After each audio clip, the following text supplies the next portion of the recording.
After many delays, cars are finally drivable in Fortnite. It's been a long journey to this point, with Chapter 2 all but begging for more mobility around the map. We've had to wait weeks for water to go down around the map and make the roads traversable, and now we finally have cars to tear up the pavement. The chapter started us off with the introduction of the motorboat. Great for speeding down the winding rivers of Fortnite Island, less great for going on land. Season 2 saw the introduction of the choppa, a great way to hop from one end of the island to the other, but a little too noticeable for some people. So, at last now we have a ground vehicle to get us around in. Players may remember when the shopping cart was first introduced way back in Season 4. Those were the days. Carefree, players would just let you get the dub. Well, okay, maybe it wasn't quite like that, but it gave players the opportunity to do some pretty awesome tricks, while also making gameplay more exciting. We here at NewScapeGames think the cars will fill the hole in our hearts that's been left since the vaulting of the shopping cart. But what exactly do you need to know about these speed machines before you drive into combat? Quite a bit actually, but don't worry. We're going to teach you all you need to know about cars in Fortnite. Looking at the latest trailer, we can see why players are so excited to get their hands on these things. Before we kick it up into high gear, we're going to need you to like the video and subscribe to the channel if you haven't already. Click that bell so you never miss a video, and leave a comment about what you want us to cover next. Also, don't forget to use code NEWSCAPEPRO in the item shop. Now, let's put the pedal to the metal.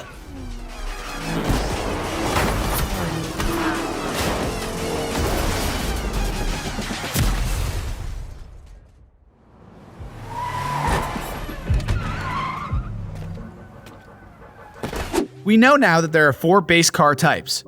They are basic cars, also known as prevalents, basic trucks called bears, big rigs named mud flaps, and sports cars that go by the name whiplash. In addition, there are taxis scattered all around the map, but they seem to be like the prevalent in terms of stats and control. Right now, every car that isn't drivable will have a yellow boot on their tire that unfortunately cannot be shot off. This might confuse some unfortunate players as they rush towards a car only to find that someone forgot to pay their parking tickets. Now, how is each car different from the others? Well, the best way to demonstrate how each one is different from the others is to go over their stats, how they controlled in certain areas, and how fast they can go. First up, we have the Prevalent. It has a health value of 800 and cannot boost. It tops out around 65 miles per hour, meaning it's a fast way to get around the island, if you stick to the roads. Now, that top speed can be overcome when going downhill, but for the most part, 65 is what you'll be cruising at. The Whiplash has a health value of 800, which isn't exactly high, but isn't exactly low either. We clocked our speeds at around 85 miles per hour on the road with this bad boy before boosting and hit the absolute upper threshold of 90 miles per hour. This is the fastest land vehicle we have seen in Fortnite thus far. Be careful though, boosting will destroy whatever fuel you have, and being stranded without fuel might not be the best thing ever. The Bear has a health value of 1000, making it hardier than the Prevalent and the Whiplash. On the open road, we were maxing out around 65 miles per hour, but can go faster downhill. It seems to handle off-roading a bit better than other cars. Finally, the Mud Flaps have a health of 1200. It has similar speeds to the Bear and the Prevalent, but where it really slows down is off-road. The Mud Flap just can't handle the stresses of off-roading and slows down to a crawl. Wow, that's a lot of info, so let's make it a little more manageable. In terms of tactical advantage, it all boils down to how you play. If you want to barrel right into enemy builds, you'll probably want to use the Mud Flaps for that. It can absorb plenty of fire from opposing players, making it a good shield once you hop out.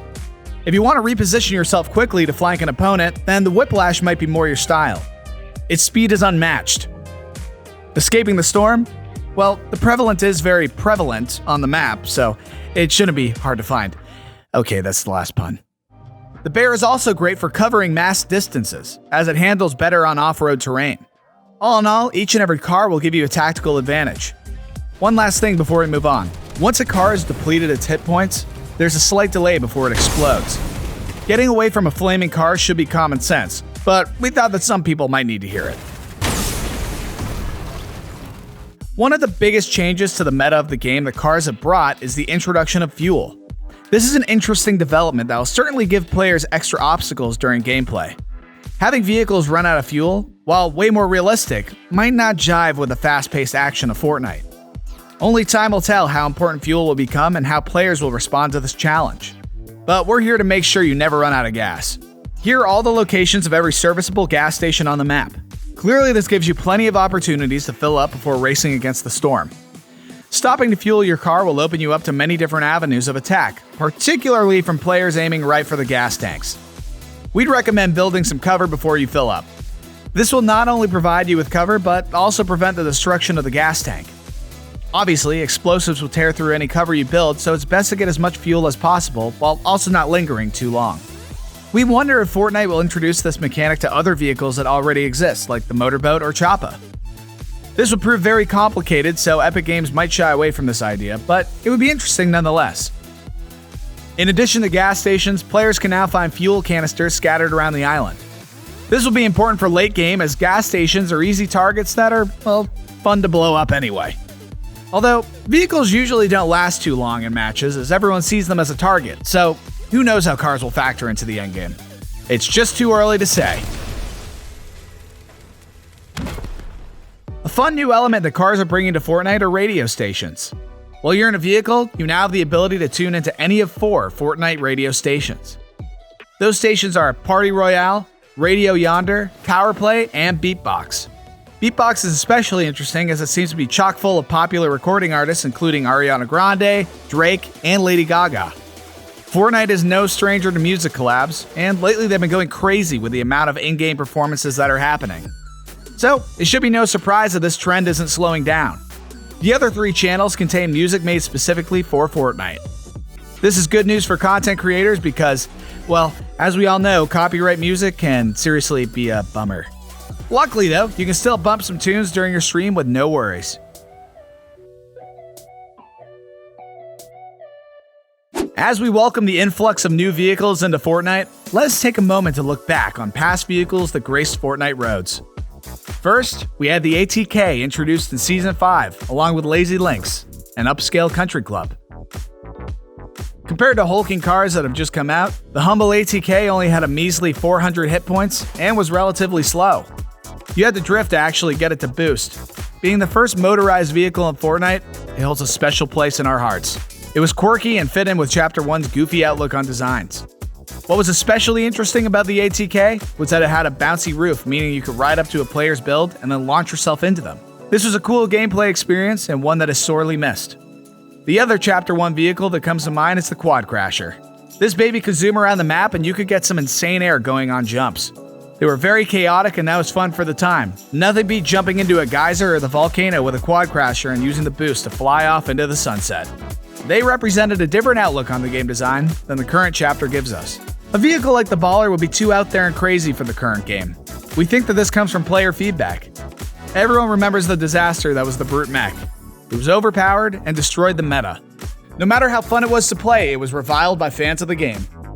Since the end of Chapter 1, Epic Games has been slow to roll out new vehicles, with the cars taking weeks of careful testing before they are implemented into game. Both the Quad Crasher and the ATK have been vaulted in favor of more realistic vehicles, and are now relegated to Fortnite history. But don't worry, we remember.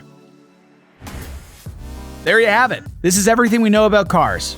Well, so far. And, well, cars in Fortnite, that is. Trust us, we know how to change a tire.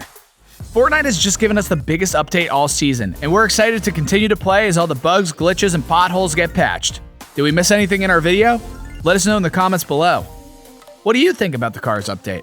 Are they going to bring down gameplay by having players focus on mobility instead of fighting? Or do you think this is the change that Chapter 2 needed to really get things going? Tell us in the comments down below. What content would you like to see us cover in the next video? Thanks for watching. We're hoping to continue to bring you up to the minute Fortnite news on this channel, and your support would be greatly appreciated. Share the video with your fellow Fortniters, and make sure to like, subscribe, and hit that bell button so you never miss the hottest Fortnite news, leaks, and theories.